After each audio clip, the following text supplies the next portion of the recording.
اولئک الذین اشتروا الضلالۃ بالہدیٰ، یہی وہ لوگ ہیں جنہوں نے خرید لی گمراہی ہدایت کے بدلے. فما ربحت تجارتہم، تو نہ فائدہ مند ہوئی تجارت ان کی. وما کانوا مہتدین، اور نہ ہی یہ لوگ ہدایت پانے والے ہیں.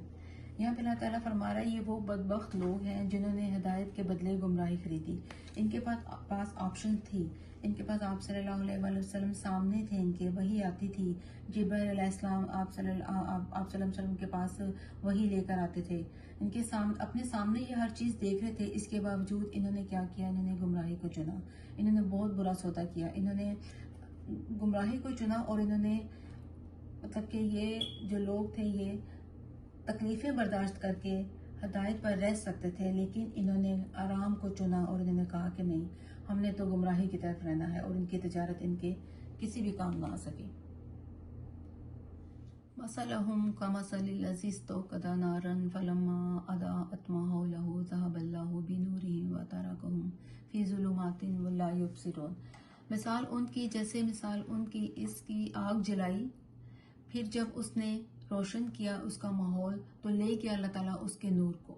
ذهب الله بنورهم، لے گیا اللہ تعالیٰ ان کا نور. وترکهم، اور اس نے چھوڑ دیا فی ظلمات، اندھیروں میں. لا یبصرون، اور وہ نہیں دیکھ پاتے. یہاں پر اللہ تعالیٰ مثالیں دو مثالیں، اب اس آیت میں ایک مثال ہے، نیکسٹ میں دوسری مثال ہے. اللہ تعالیٰ فرما رہا ہے کہ یہ آیت جو تھی یہ کفار اور منافقین کے بارے میں ہی ہے، کہ جیسے کسی نے آگ روشن کی، جیسے اندھیری رات ہے، اس میں دیکھیں کہ پہلے زمانے میں روشنی کا جو تھی نا وہی ان کا مین ذریعہ جو تھا وہ کیا تھا؟ آگ تھی. ٹھیک ہے، روشنی کے لیے وہ آگ جلایا کرتے تھے. لوگ بڑے بڑے قافلوں میں سفر کرتے تھے اور جہاں پر پڑاؤ ڈالتے وہاں پر آگ جلاتے تھے، جو کہ جانوروں سے بچاؤ کا ذریعہ بھی بنتا تھا، اور قافلے والوں کی خوراک کا اور دیگر ضروری چیزوں کا بھی ان کو اس سے فائدہ ہوتا تھا آگ سے. تو اندھیروں میں اگر کوئی شخص ہے اور ایک بندہ رحمت بن کر آ گیا، اس نے آگ جلائی، تو کتنی خوشی کا مقام ہے. جب اس آگ نے ماحول کو روشن کر دیا تو اللہ تعالیٰ نے ان کی روشنی کو چھین لیا اور ان کو اندھیروں میں چھوڑ دیا. ایسے ہی ہے جس طرح لوگ بت پرستی میں جہالت میں پڑے ہوئے تھے، توحید کا راستہ لوگ بھول چکے تھے، توہم پرستی کا شکار ہو چکے تھے، بے شمار برائیاں عام ہو چکی تھیں. تو آپ صلی اللہ علیہ وآلہ وسلم نے روشنی پیدا کی. اللہ تعالیٰ نے آپ صلی اللہ علیہ وآلہ وسلم کے ذریعے سے جلوائی، اور ساری دنیا میں اس سے فائدہ اٹھانے کی لوگوں نے کوشش کی. لیکن یہ لوگ جو تھے نبی کے ساتھ رہنے کے باوجود اس روشنی سے محروم رہے. یہ منافقین جو تھے یہ دن رات آپ صلی اللہ علیہ وآلہ وسلم سے ملتے تھے، لیکن وہ آپ صلی اللہ علیہ وآلہ وسلم کی تعلیم کی روشنی سے فائدہ نہ اٹھا سکے.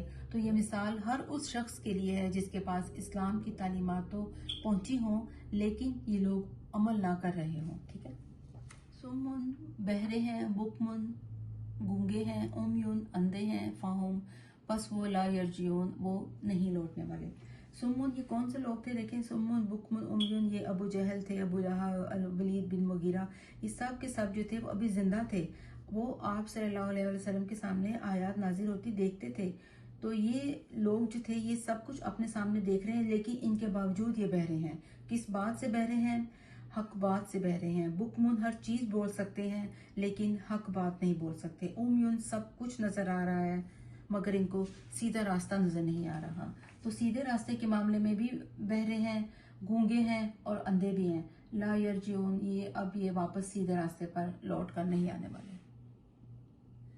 یکاد البرق یخطف ابصارهم کلما اضاء لهم مشوا فیہ، قریب ہے کہ بجلی کی چمک اچک لے نگاہیں ان کی، جب کبھی وہ روشنی کرتی ہیں ان کے لیے وہ چل پڑتے ہیں اس میں، اور جب وہ اندھیرا کرتی ہیں ان پر تو وہ کھڑے ہو جاتے ہیں. تو یہاں پہ ہے کہ اللہ تعالیٰ فرما رہا ہے کہ ان کی قریب ہے کہ بجلی جو ہے ان کی نگاہوں کو اچک لے، اور پھر جب روشنی ہوئی تو وہ اس میں چل پڑتے ہیں، کچھ نظر آتا ہے دائیں بائیں، پھر جب تاریکی ہو جاتی ہے تو وہ کھڑے ہو جاتے ہیں، کھڑے کے کھڑے رہ جاتے ہیں. یہ نقشہ ہے کہ ان کا کہ ایک طرف تو بارش ہو رہی ہے، قرآن پاک آسمان سے نازل ہو رہا ہے، کتاب مبارک اتر رہی ہے، لیکن اس کے ساتھ ساتھ کڑک ہے، مشکلیں ہیں، تکلیفیں ہیں، مقابلہ ہے کفر کی طرف سے، اور دھمکیاں بھی ہیں، اندیشے ہیں، خطرات ہیں، آزمائشیں ہیں. ذرا کچھ حالات بہتر ہوتے ہیں تو تھوڑا سا وہ کہتے ہیں کہ ہم بھی مسلمان ہیں، چلے کوئی خاص موقع نہیں ہے، جنگ کے لیے نہیں جانا، جہاد کے لیے نہیں جانا، ہم بھی اپنے ایمان کا اظہار کرتے. کافر جو منافقین تھے نا وہ اپنے ایمان کا اظہار بھی بہت کرتے تھے، جس طرح آپ کو میں نے پہلے بتایا نا کہ وہ مسجدوں میں سب سے پہلے جا کے بیٹھ جایا کرتے تھے نماز کے لیے، تو یہاں پہ بھی کہہ رہے ہیں کہ جب ان کو موقع ملتا ہے کہ وہ اپنی مسلمانی دکھائیں کہ ہم مسلمان ہیں، تو وہ اپنا اظہار کرنا شروع کر دیتے تھے، لیکن جیسے ہی کوئی مصیبت آتی تھی تو وہ ایک دم کھڑے ہو جاتے تھے، وہ ٹھٹک جاتے تھے۔